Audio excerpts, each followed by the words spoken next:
In this lesson, we're looking at formatting cells or ranges of cells. To start with, the Home tab ribbon bar at the top, that has most of your formatting commands on.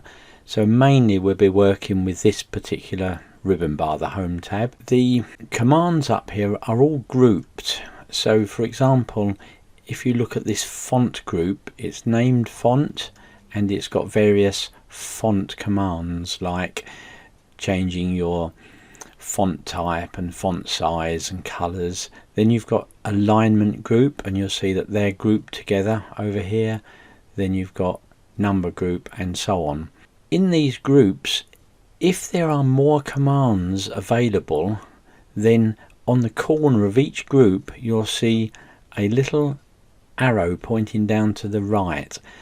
When you see those, that means there are more commands available. So if I click this number one just here, this is known as the dialog launcher. So just one click and it pops up. There it is, the format cells dialog box. And then along here within the dialog box you've got number, alignment, font, border, fill and protection. So this is where we can find even more formatting commands than what's available at the top. I'll just cancel that for now. There's a nice little shortcut for that number dialog box, and that's Control and the number 1, and it's the number 1 at the top of your keyboard. So hold Control down, press 1, and there's your Format Cells dialog box. So a nice little shortcut there for you. Okay, so when we're formatting, you need to decide whether you're formatting just one cell or a range of cells. So for example, I want to make the background of these headings up the top here maybe a different color and the headings bold.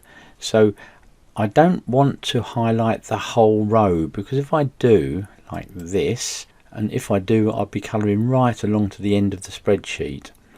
So what I'm going to do is click in the first one, hold Shift, Control and right arrow, and that just takes me neatly to the end. Now I can click B for bold or Control B if you want to use the shortcut.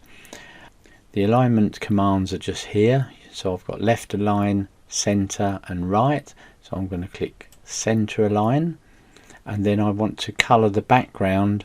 So that's this bucket that's up here, it's your fill color. If you drop that down by clicking the arrow, then you've got your standard colors along the bottom here, and there's what we call the hover over, so you can hover over these colors and actually see what it's going to look like. So I'm going to pick a light green, click that. We can see them nice and easily because we've colored the background. If I wanted to colour the font as well, that's what this A is up here. If you click the arrow next to the A, again we've got our standard and theme colours. So I might want a red, for example, so they really stand out. Then we've got the size of the font to deal with. Well, over here, see this 11 here, if I drop that down, we've got lots of different sizes, and again I can hover over these to see what it's going to look like. If I pick 14 for example, that makes the font just in those cells that's highlighted 14. But next to that you've got a big A and a small a, and if I click the big A, that increases the font size, and click the small a, every time I click it, it makes the font smaller. So let's take it up to say 14. So now I've set the headings. The only thing is the headings are now wider than the cell widths, so I'm going to do what we did earlier, go over to the triangle and then double click a size handle, and everything's now back on display.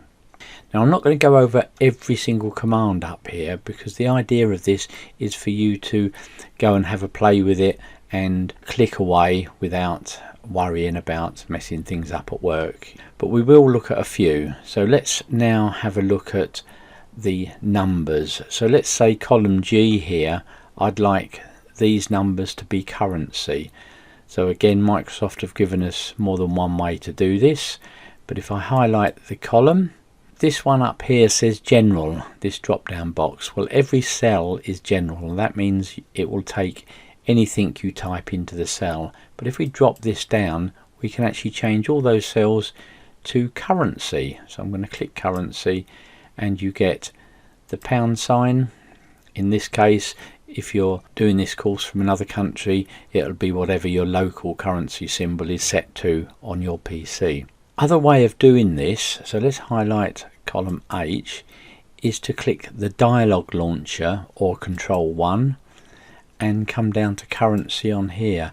The reason I like this particular way is that you can actually set your negative numbers to be, let's say, red with a minus sign, and you can set how many decimal places you want. So I want 2 decimal places, the pound symbol. If I'm on a different country's symbol, I've got a whole long list down here to go and change this. Negatives, I want red with a minus sign. Click OK, and I get the same result. It still says currency up the top here. The difference now, if I type minus number in that first row, it stays black, but in this second column here I've asked it to be red. So minus, and type a minus figure, press enter, and there it is, red. There's a nice shortcut to do exactly that, so let's show you that. Highlight the next column for item 3. The shortcut is Control Shift and $. That changes it to currency with 2 decimal places. It puts your local currency symbol on, and it sets your negatives to be red. If I type a red one in there, you can see it's red. So that's Shift, Control and $. That's a shifted 4. Okay, the final one, I'd just like to look at the accounting. So again, I've highlighted the column. I could drop this general down and come down to accounting, but I just want to do it the other way so that you can see the difference. So I've clicked the dialog launcher, come down to accounting. You'll see that we can't have negative reds with accounting. You have your local symbol, and you can set the decimal places, and if you click OK, it looks very much the same. But if I just make these columns here a bit wider, you'll see that this accounting here, item 4, the pound symbol is over on the left hand side and the figures are over on the right hand side. The other thing that's different is if we type a 0 in currency, you actually get 0, but if you type a 0 in accounting, you get a small little dash. So that's the difference between the two, really. This one here called sales, I'm just going to do this on quantity of sales. Again, I'm going to go to the dialog launcher and I'm choosing number, and here I don't want decimal places, so I'm going to take that down to 0. I want the thousand separator so that you get a little comma every 1,000, and I don't need negative reds in this particular case, so I can just click OK, and there's the numbers with the 1,000 separator in. We'll move on to dates.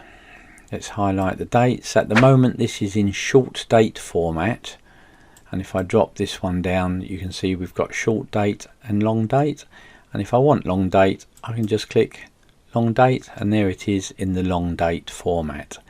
But if you need to adjust these for your particular region, maybe you're from one of the countries that have the month first and the day second, then if we just go to our dialog launcher again, and you'll see that it's already recognized we've got dates in there, you can change the format. There's a few preset formats just here. Down here we can actually change the format of how it looks, so you can just choose your particular country and change it. I'm going to keep this on English United Kingdom, and you click OK and it will change accordingly. Then the next one I want to have a quick look at is this 1,000 separator that we used earlier. If I highlight this column here and I wanted the 1,000 separator in, one of the things you have to be aware of is that when you use this command that puts it in, and let's click that, it puts it in, but it also puts 2 decimal places on the end. So if you need to remove these decimal places, you can do it by clicking these buttons here. You've got one to increase decimal and one to decrease. So every time I click it, it decreases by 1. I'll click it again, and that's removed our decimal places. Then if you do want certain cells with grid lines around it, so I'm just going to highlight these headings here, then you've got this command over here for borders, and if I drop this down, you've got lots of different choices. So I'm going to let you look at that at your leisure, but I'm going to click all borders, and that puts a border around all my headings at the top. Don't forget, have a practice, have a look at these commands, highlight things, click the command, see what happens, and just get the feel of it. And see you in the next lesson.